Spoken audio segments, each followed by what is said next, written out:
নমস্কার, একালের রান্নাঘরে সকলকে স্বাগত জানাই। আমার আজকের রেসিপি বাঙালিদের অত্যন্ত প্রিয় পাটিসাপটা। আমি ভীষণই সহজভাবে এই পাটিসাপটা করে দেখাবো।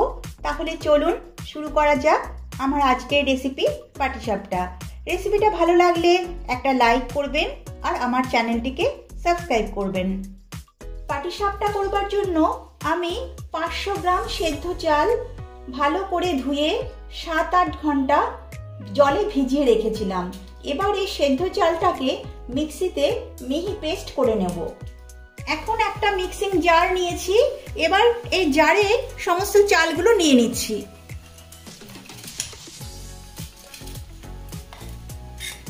চালগুলো সব নিয়ে নিয়েছি। এবারে এতে হাফ কাপ জল দিচ্ছি।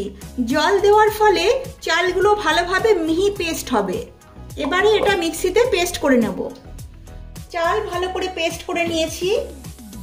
দেখুন এইরকম মিহি করে পেস্ট করে নিতে হবে। এবারে পাটিসাপটার ব্যাটার তৈরি করে নেব। তার জন্য একটা বড় পাত্র নিয়েছি। এবারে এই পাত্রে সেদ্ধ চালের পেস্ট নিয়ে নিচ্ছি।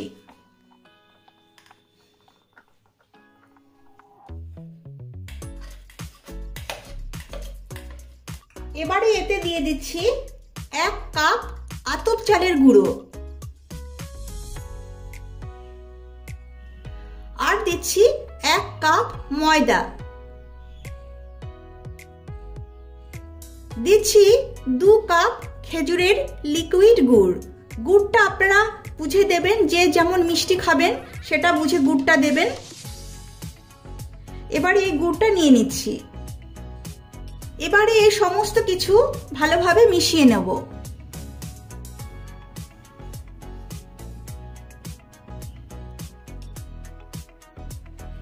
সবকিছু ভালোভাবে মিশিয়ে নিয়েছি। এবারে এতে দিয়ে দিচ্ছি 1 কাপ লিকুইড দুধ।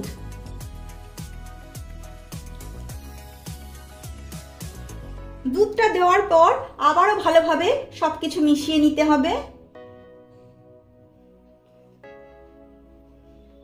এবারে আমি হাতের সাহায্য নেব। হাতের সাহায্যে করলে ব্যাটারে কোনো রকম দলা থাকবে না। এই ব্যাটারটা এমনভাবে তৈরি করতে হবে যাতে এতে কোনো রকম দলা না থাকে। এই কাজটা সময় নিয়ে করতে হবে।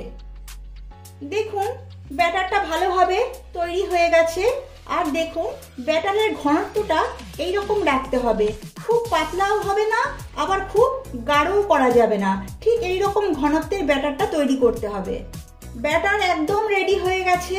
এবারে ব্যাটারটাকে আমি ঢাকা দিয়ে সাইড করে রাখছি। এবারে পাটিসাপটার ভেতরের পুর রেডি করে নেব। তার জন্য একটা কড়াই নিয়েছি এবং এতে নিয়ে নিচ্ছি 4 কাপ কোড়ানো নারকেল, আর দিচ্ছি 200 গ্রাম খেজুরের পাটালি গুড়। মিষ্টিটা আপনারা যে যেমন খাবেন সেটা বুঝে দেবেন। এবারে দিচ্ছি 1 চামচ সুজি। সুজিটা অবশ্যই দেবার চেষ্টা করবেন, কারণ সুজি দিলে পুরের টেস্ট অনেক গুণ বেড়ে যায়। এবারে এই সমস্ত উপকরণগুলো হাতের সাহায্যে ভালোভাবে মেখে নেব।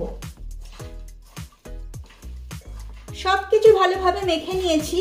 আর আপনারা লক্ষ্য করুন আমি কিন্তু এতে কোনো রকম দুধ বা জল ব্যবহার করিনি। এবারে এটা আমি গ্যাসে বসিয়ে দেব। এবারে গ্যাসটা অন করে দিচ্ছি। এবারে এই পুরটাকে অনবরত নেড়ে যেতে হবে যাতে তলায় কোনো রকম ভাবে ধরে বা লেগে না যায়। এই সময় গ্যাসের ফ্লেমটা অবশ্যই লো টু মিডিয়াম করে রাখতে হবে। এটা একটা সময় সাপেক্ষ ব্যাপার। একটু ধৈর্য ধরে সময় নিয়ে এই কাজটা করতে হবে।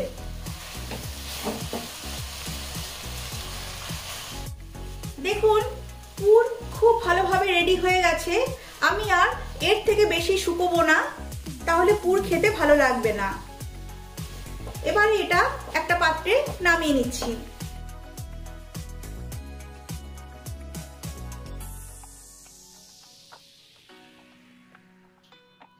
পুর তৈরি হয়ে গেছে। এবারে যাব নেক্সট স্টেপে।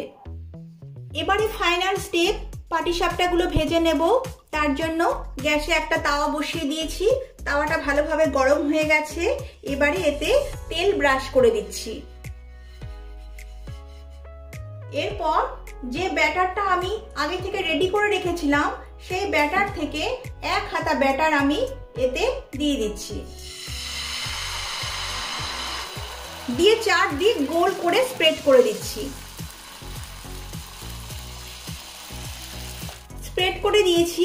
এবারে কিছুক্ষণ অপেক্ষা করতে হবে যাতে করে নিচের দিকটা ভাজা হয়ে যায়। কিছুক্ষণ অপেক্ষা করার পর নারকেলের পুর দিয়ে দিচ্ছি। একটু সাইড করে দিচ্ছি। পুর যদি সাইড করে দেওয়া হয় তাহলে পাটিসাপটা মুড়তে সুবিধে হয়। এবারে ফোল্ড করে দিচ্ছি।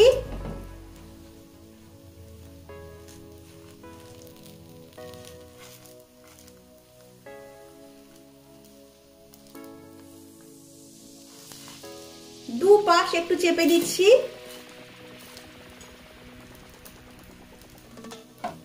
দেখুন পাটিসাপটা তৈরি হয়ে গেল।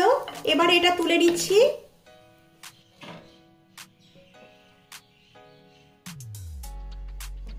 আরেকটা ভেজে আমি দেখিয়ে দিচ্ছি।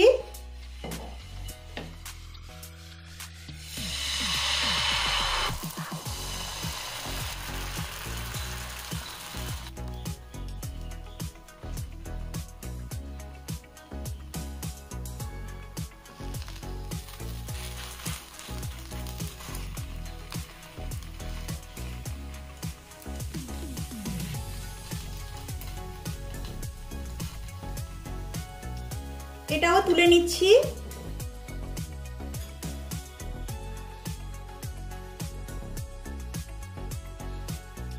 দেখুন এইভাবে বাকি পাটিসাপটাগুলো ভেজে তারপর আমি আপনাদের আবার দেখাচ্ছি।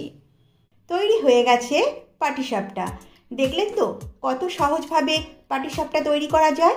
আপনারাও বাড়িতে এইভাবে পাটিসাপটা তৈরি করুন। আশা করি সকলেরই ভালো লাগবে। ভালো লাগলে লাইক, শেয়ার ও কমেন্ট করবেন আর আমার চ্যানেলটিকে সাবস্ক্রাইব করবেন। নমস্কার।